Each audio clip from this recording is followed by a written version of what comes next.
மறைந்த முன்னாள் முதல்வர் கருணாநிதி அவர்களுடைய பிறந்த நாளை முன்னிட்டு ராகுல் காந்தி அவர்கள் உருக்கமாக பதிவினை ஒன்றை வெளிப்படுத்தியிருக்கிறார். அதனுடைய முக்கிய செய்தியை நம்ம பார்க்கிறோம்.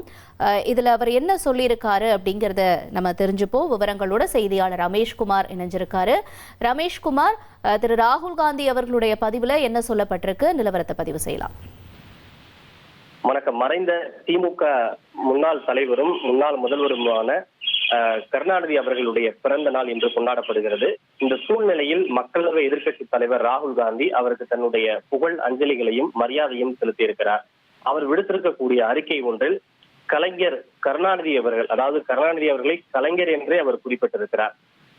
கலைஞர் கருணாநிதி அவர்கள் தமிழ் மக்களின் கண்ணியத்திற்காகவும் சமூக நீதிக்காகவும் விளிம்பு நிலை மக்களின் உரிமைகளுக்காகவும் தன் வாழ்நாள் முழுவதும் போராடியவர் என்று தெரிவித்திருக்கக்கூடிய ராகுல் காந்தி, அவர் ஒரு முதலமைச்சர் மட்டுமல்ல, ஒரு எழுத்தாளர், ஒரு கவிஞர், சிந்தனையாளர், இப்படி பல்வேறு பன்முகங்கள் கொண்டவர் என்றும் ஒவ்வொரு இந்தியரையும் சமமாக நடத்தும் ஒரு அரசியலமைப்பில் அவர் நம்பிக்கை கொண்டிருந்தார் என்றும் தன்னுடைய புகழ் அஞ்சலியை தெரிவித்திருக்கிறார்.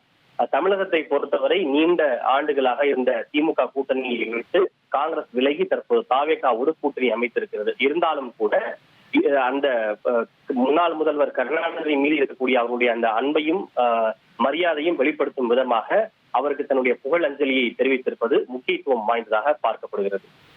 உங்களுடைய தகவல்களுக்கு நன்றி ரமேஷ்குமார். இனி செல்லும் இடமெல்லாம் செய்தி. தந்தி டிவியின் வாட்ஸ்அப் சேனலை ஃபாலோ பண்ணினா செல்ல இருக்கும் இடமெல்லாம் செய்தி. இதோ QR கோட் இப்பவே ஸ்கேன் பண்ணுங்க, ஃபாலோ பண்ணுங்க.